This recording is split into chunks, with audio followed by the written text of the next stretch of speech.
Halos 50 estudyanteng bakwit naman mula po sa Marawi City ang nag-enroll ngayon sa isang elementary school sa Cagayan de Oro City. At may ulat on the spot si Marisol Abduraman. Marisol?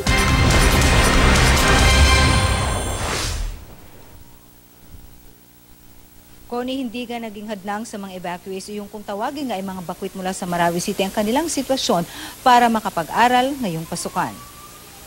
Dito sa Balulang Elementary School sa Cagayan de Oro City ang punta ng ilang mga evacuees mula Marawi City ngayong umaga. Hindi para dito pansamantalang manirahan, kundi para mag-enroll ngayong pasukan. Sa katunayan, kaninang umaga, Connie, halos 50 estudyante na evacuees mula Marawi City ang nag-enroll. Lahat walang dala ni anumang dokumento. Wala na raw kasi silang nabitbit na magtakbuhan na sila para tumakas sa nangyaring bakbakan sa kanilang lugar. Ang pamilya Alano din, in-enroll ang dalawang anak na grade 1 at nursery. Di bali na raw na walang gamit sa eskwela ang mga bata, makapag-aral lang. Naiwan daw kasi sa Marawi ang mga kabibili lang nilang gamit sa eskwela. Mangiyak-ngiyak pa nga, Connie, ang kanilang padre di pamilya kanina habang kausap natin. Hindi raw nila kasi lubos maisip ang kanilang pinagdaraanan ngayon. Ang 7 taong gulang nilang anak na si Arham, bagamat naninibago raw sa lugar, masaya na muli siyang nakakapag-aral. At what's making him even happier, Connie, dahil wala na raw sila sa Marawi. Ayaw na raw ni Arham na bumalik pa sa kanilang lugar dahil natatakot na siya sa mga putukan at pagsabog na kanyang naranasan.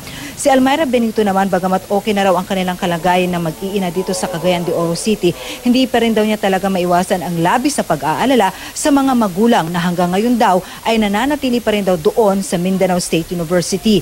Ayon sa principal ng paaralan na si Merlin Bahian, welcome sa kanila lahat ng mga bakwit dahil kahit daw ito ay walang dalang anumang dokumento. Ito ay kahit pa na kung tutuusin daw, sobra-sobra na ang kanilang mga mag-aaral ngayon na umaabot na nga sa 1,900. Kanina, may ilan din tayo nakita, Connie, na bagamat nag-enroll kaninang umaga lamang ay nag-attend na rin sa kanilang mga klase. Na-observe natin na medyo tahimik lang sila sa classroom pero ayon sa kanilang mga teacher, wala naman daw silang nakikitang guro. Yun nga lang, kailangan din daw silang bigyan ng special na atensyon dahil yung iba nga sa kanila ay nagkaroon pa ng trauma doon sa naranasan nga nilang evacuation.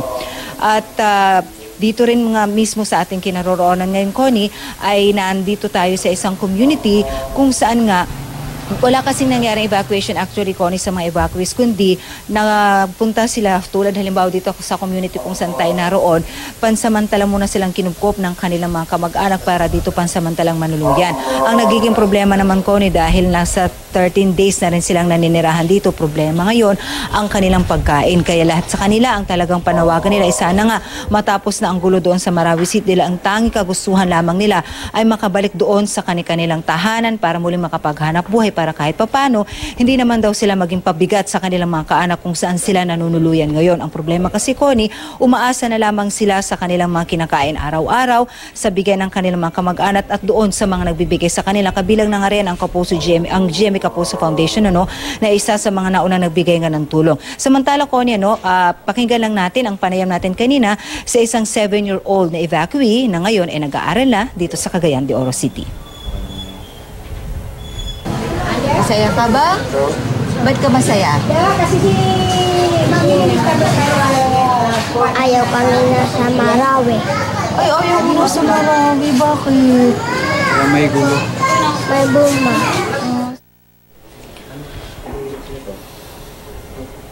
Alam mo, Connie, nakakaantig, if I may just say this, na talagang despite na napaka-musmus nga, kung sabihin natin, pero lahat talaga sila, bangamat nalulungkot daw dahil wala na raw yung kanilang mga kaibigan doon sa kanilang dating tirahan nga sa Marawi, lahat ng batang nakausap natin, ayaw na raw talagang bumalik sa Marawi City dahil nga doon sa kanilang naranasan. Kabaliktaran naman ito sa kanilang mga magulang, na ang kagustuhan sa ngayon, Connie, ay matapos na ang gulo doon para makabalik na, para muling makapag-umpisa raw ng kanilang pamumuhay ulit doon dahil talagang hindi raw nila maipaliwanag o maidescribe, sabi nga, ang kanilang kalagayan o sitwasyon ngayon dito na malayo sa kanilang mga tahanan. Connie. Yes, Marisol, matanong lang din natin, bago sumabak muli, kumbaga sa quote-unquote, yung normal na klase ng buhay dahil nakapag-aral na silang muli. Sila ba ay sumailalim din sa debriefing program? Meron ka bang nabalitaan? Kasi importante rin yun, syempre, for their well-being, Marisol. That's right, Connie. Isa yan sa naging concern natin. Unfortunately, may mga nakausap tayo kanina na wala silang ganung pinagdaanan. Wala raw na undergo na ganun sa kanila ng mga stress debriefing. Kaya nga sabi ng school principal na ating nakausap kanina, we were asking her kung may nakikita ba silang kakaibang behavior. But so far, okay naman daw yung mga bata. Yun nga lang, dahil alam naman daw nila yung naranasan, kailangan daw silang bigyan pa rin kahit papano ng special attention. Kailangan daw silang i-monitor closely sa classroom kung nakakapag-adapt sila o nakakapag-adjust sila sa kanilang bagong environment ngayon. Although sa ating panayam naman kanina sa mga parents, nakita naman natin, although they may sound okay, no, pero alam naman natin na meron talaga itong psychological impact. So, hopefully nga, dahil sabi mismo nila, wala silang mga gantong stress debriefing, na sana nga, mabigyan na sila dahil we know naman na even if they may sound na okay ngayon, alam natin na kailangan pa rin silang magkaroon ng mga ganun, Connie. Oo, sana kahit yung school initiative na lamang ng mga guidance counselor, no, mas matutukan sana. O kaya mga guru mismo, alam natin na mahirap na as it is sa dami ng kanilang mga hinahawakang estudyante. Pero may ganyan bang patutunguhan, halimbawa, dahil nabanggit na rin naman sa iyo kanina, Marisol, nung mga guro na tututukan nila ng husto itong mga bata na mga bakwit? Oo, ayon mismo dun sa principal ng Balulang Elementary School, bibigyan nila ng special attention ang mga ito at tutulungan sila makakope up doon sa kung ano man ang nararanasan. Kasi kung alam mo nga, as young as 7 years old, kita mo pa rin talaga yung kanilang takot eh. You just imagine, malayo sila sa mga friends sila pero ayaw na nilang bumalik doon.